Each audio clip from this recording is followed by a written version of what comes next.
하나님의 말씀입니다. 자, 성탄절이 다가오면 트리가 세워지죠. 트리가 그 사람들이 모인 곳이나 아니면 교회마다 이 트리를 설치하는데, 트리는 나무에다가 무엇을 걸죠?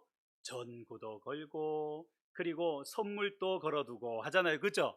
근데 그 선물 안에 뭐가 있어요, 없어요? 아무것도 없죠, 그죠? 박스만 있잖아요, 그죠? 박스만 있지만 뭔가 이렇게 모양을 내어 놓습니다. 그런데 한 달이 지나면 다 어떻게 됩니까?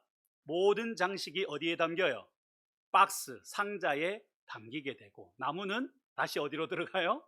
창고로 들어가요. 창고로 들어가요. 자, 그 트리에 실제로 열린 열매가 있을까요, 없을까요?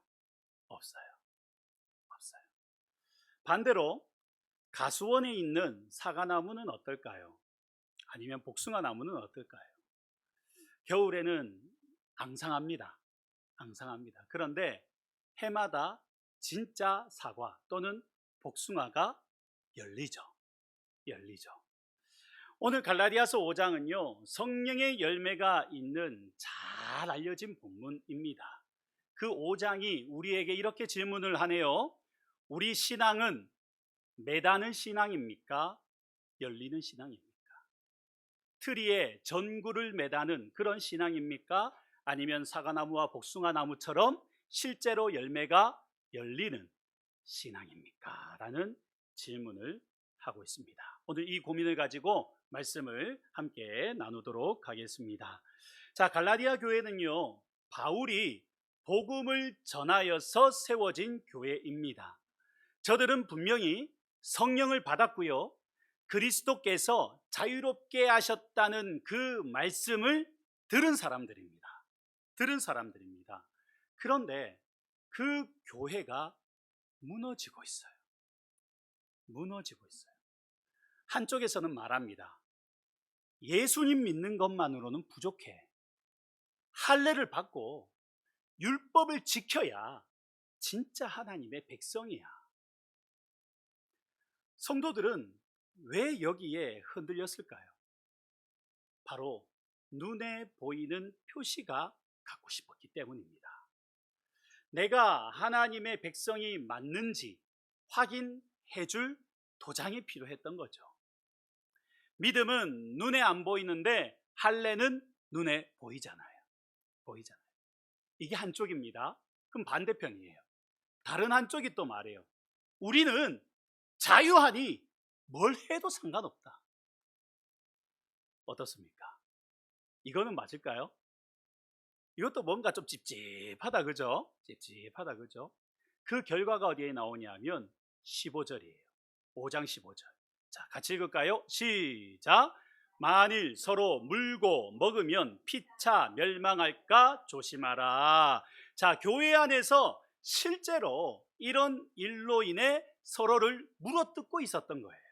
물어뜯고 있었던 거예요. 그래서 19절부터 나열된 15가지를 보시면 아주 놀라운 사실이 보입니다. 자, 19절부터 나오는 15가지가 뭐예요?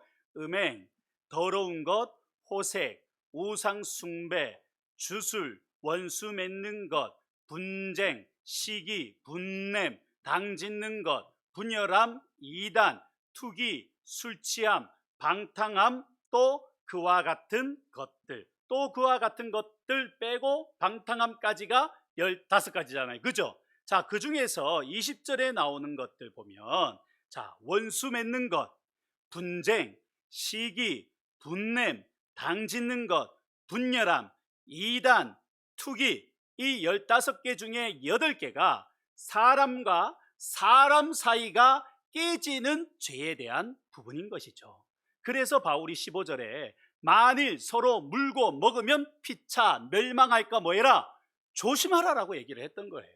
거기에 표현된 이미지가 뭐냐 하면 바로 내용이 바로 원수 맺는 것부터 투기까지였던 것이죠. 그러니 갈라디아서는요, 어떤 추상적인 윤리를 강의하는 그런 설교가 아니라 바로 갈라디아 교회 안에서 벌어졌던 일을 꼭 사진을 찍는 것처럼 편지에 담아 다루고 있다는 거예요.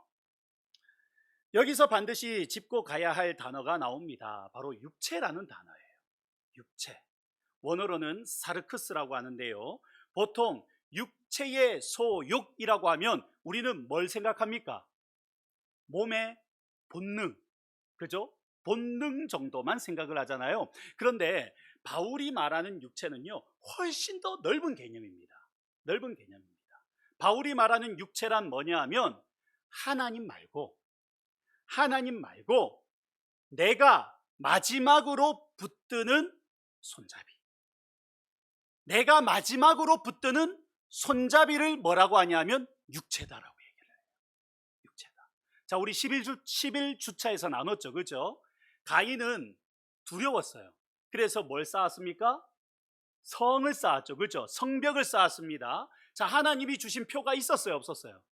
있었어요. 그럼에도 불구하고 뭐 하니까? 두려우니까 뭘 쌓은 거예요? 성벽을 쌓은 겁니다. 그리고 그런 성벽은 지금 또 동일하게 우리 안에 있어요. 우리 안에 있어요. 할례를 지켜야 한다던 사람들, 자유하니 아무렇게나 살겠다던 사람들, 얼핏 듣기에는 이 둘이 정반대처럼 그렇게 들리지만 한쪽은 규칙을 더 지키자 하고 한쪽은 규칙을 다 버리자고 하잖아요.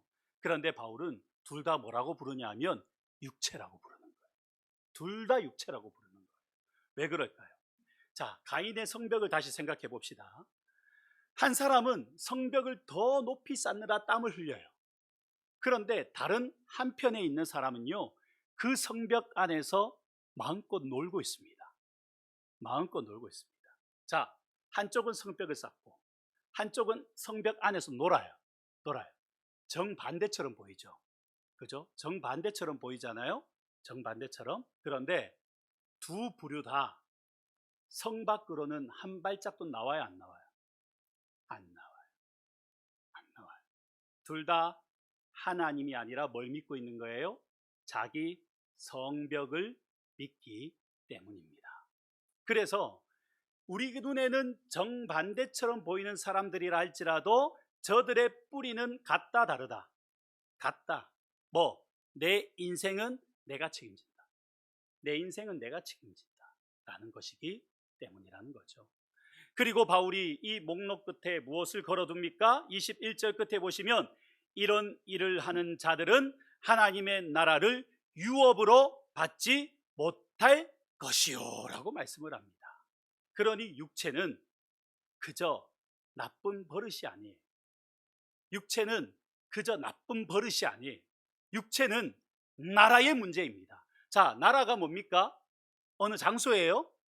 지금 우리가 하나님 나라라고 했는데 여기에 뒤에 붙어 있는 하나님 나라 할 때 이 나라가 뭐예요? 장소예요? 아니잖아요. 다스림이잖아요. 그죠? 하나님의 다스림을 나라라고 배우고 있잖아요. 그죠? 예. 그러니 이 나라는 다스림이라고 했는데 성벽을 쌓는 사람은 그 성의 왕이 누구예요? 자기 자신인 거예요. 자기 자신. 내가 나를 다스리겠다라고 하는 것이고 그것은 하나님의 다스림을 뭐 하겠다? 밀어내겠다라는 뜻을 가지고 있는 거죠. 밀어내겠다. 그래서 이런 일을 하는 자들은 이라고 할 때 여기서 하는 이라는 단어가 있잖아요. 이거는 한 번의 실수를 말하는 게 아니에요. 한 번 그렇게 했는 사람을 말하는 게 아니라 습관적으로 그렇게 살아가는 삶의 방식. 습관적으로 그렇게 살아가는 삶의 방식을 가진 사람은 하나님 나라를 유업으로 받아요, 못 받아요? 못 받는다는 거예요. 그러니 앞에서 쭉 말하고 있는 이 15가지의 내용들을 보았을 때에 이것은 그냥 하나의 습관, 좋지 못한 습관을 말하는 게 아니에요. 뭘 말하고 싶은 겁니까? 이런 사람들은 하나님의 나라를 유업으로 받지 못한다라고 말씀하고 있는 거예요. 하나님의 다스림을 뭐한다? 밀어낸다라는 것이죠. 그래서 이런 일을 하는 사람들, 이게 습관적으로 하는 것이다 라는 것을 기억하시며 말씀을 보면 좋을 것 같습니다. 그리고 칼빈은 이 구절을 이렇게 말하고 있습니다. 바울은 죄 지은 모든 사람이 아니라 회개하지 않고 그 자리에 눌러앉은 사람을 향해 경고했다라고 말하고 있다. 자, 그러면 오늘 우리 성벽은 무슨 벽돌로 쌓여 있는가? 한번 돌아보았으면 좋겠습니다. 과연 내가 얼만큼의 재정을 가지고 있고, 또 내 자녀가 얼만큼 잘 되어 있고, 그리고 요즘에 투자하고 있는 주식이 어떻게 되고 있고, 그죠? 또는 내 직함이 어떻고, 내 건강검진 결과가 어떻고. 예배는 분명히 성실하게 드리는데 정작 결정적인 순간이 오면 무릎이 아니라 기도하는 무릎이 아니라 두드리는 계산기, 그걸 손잡이로 하여 잡는 거예요. 하나님이 계시다는 것은 믿는데 하나님만으로는 불안해하는 겁니다. 꼭 누구처럼? 가인처럼. 그죠? 가인도 표를 받았잖아요. 그런데 표를 받은 것만으로는 이 불안함이 해결되지 않는 거예요. 두려움이 해결되지 않는 거예요. 그래서 성벽을 쌓은 것처럼. 그리고 요즘 우리가 읽고 있는 에스겔 말씀도 마찬가지죠. 그죠? 이스라엘 백성들이 어떻게 했습니까? 정말 성전에서 하나님 또 예배하지만 한편으로는 태양을 향해서도 예배를 냈던 저들의 모습. 그리고 땅을 벗어나면 하나님 또 우리를 떠나가시지라고 생각하는 것들. 이 모든 것들을 보면 이게 바울이 말하는 육체구나. 이게 바울이 말하는 육체구나라는 것을 알게 되는 것이죠. 그러면 가인의 성벽을 우리 힘으로 과연 허물 수 있을까요? 오늘 새벽에도 그렇게 기도하자고 했어요. 하나님 우리 힘으로는 이 성벽을 허물 수가 없으니 주여 허물어 달라고. 딱딱한 돌 같은 우리 마음을 부드러운 마음으로 회복시켜 달라고. 여러분들이 늘 기도해 보셨던 것처럼 우리 안에 이 육체의 소욕 또는 육체의 일이라고 말하는 것이 허물어집니까? 안 집니까? 안 되죠. 그죠? 며칠 갑니까? 길어봤자 4일, 3일. 그죠? 수련회 때도 보면 은혜를 실컷 받고 나서도 딱 집으로 가는 과정에서 아내와 싸우다가 다 허물어져 버리죠. 그죠? 그렇잖아요. 그죠? 정말 그런 것 같아요. 우리가 결심한다고 해서 이게 또 허물어지는 게 아니더라고요. 그래서 바울이 17절에서 이미 답을 주고 있어요.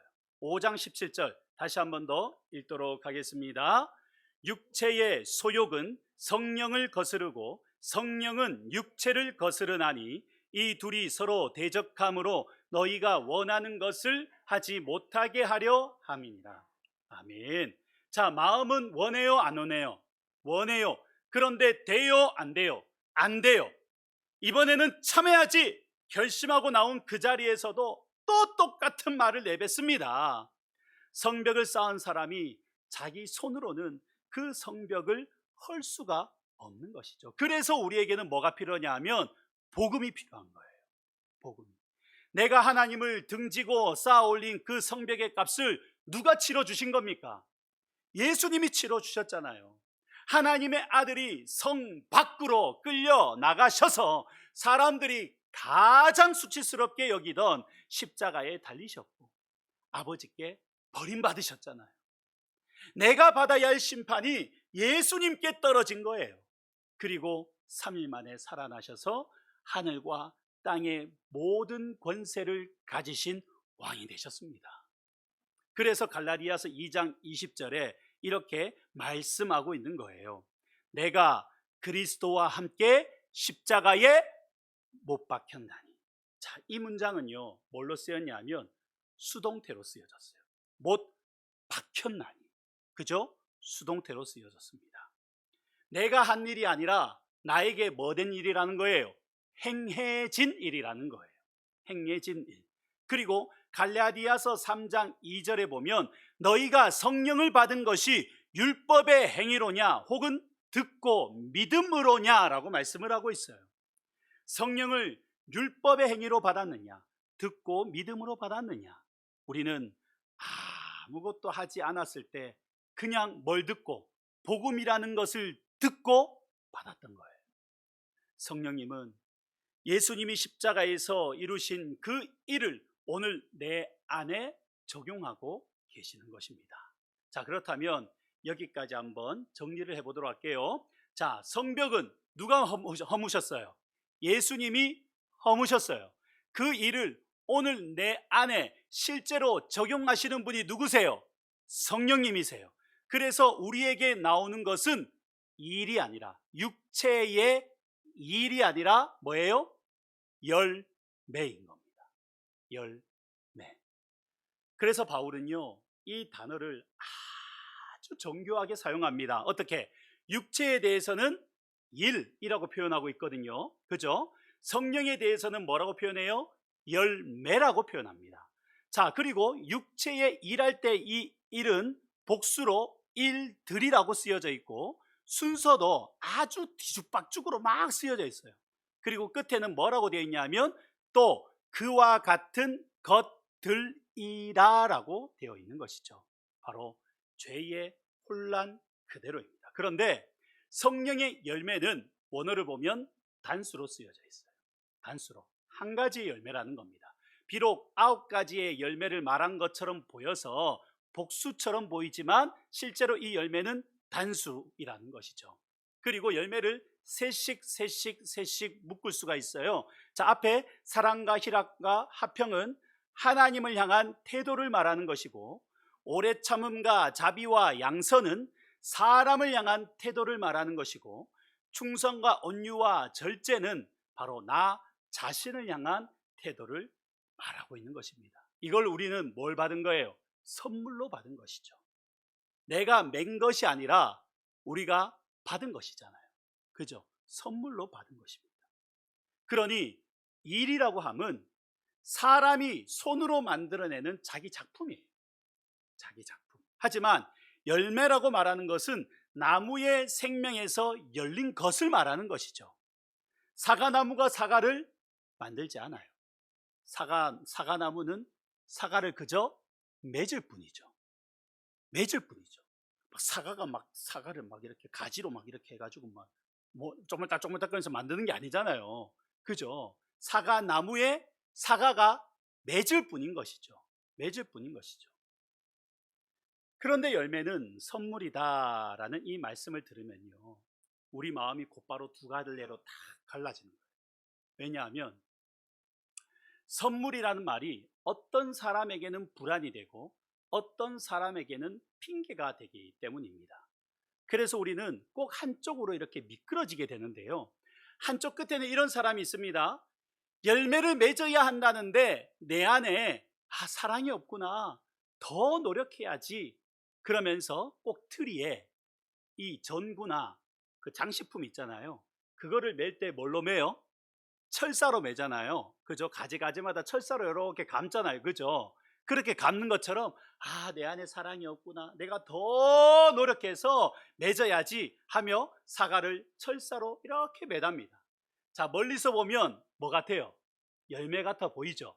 열매 같아 보이죠? 하지만 그거는 장식일 뿐입니다. 한 달이 지나면 어디로 가요? 상자로 돌아갈 뿐이에요. 돌아갈 뿐이에요. 그렇다고 오해하지 말아야 됩니다. 물을 준다고 사과가 열리는 것은 아니죠. 그죠? 무슨 말이냐?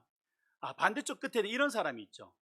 열매는 성령이 맺으시는 것이지 내가 만드는 게 아니니까 가만히 있으면 되겠다라고 생각하는 사람이 있는 거예요.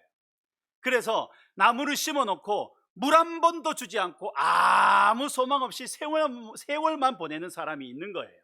완전 양극단이죠. 그죠? 양극단이죠. 그렇다고 이 나무에다가 물을 주면 사과가 열린다는 게 아니에요. 농부는 사과를 만들 수가 있어요, 없어요? 없어요. 농부가 하는 일은 나무가 생명을 공급받는 그 자리에 그대로 서 있게 하는 것뿐입니다.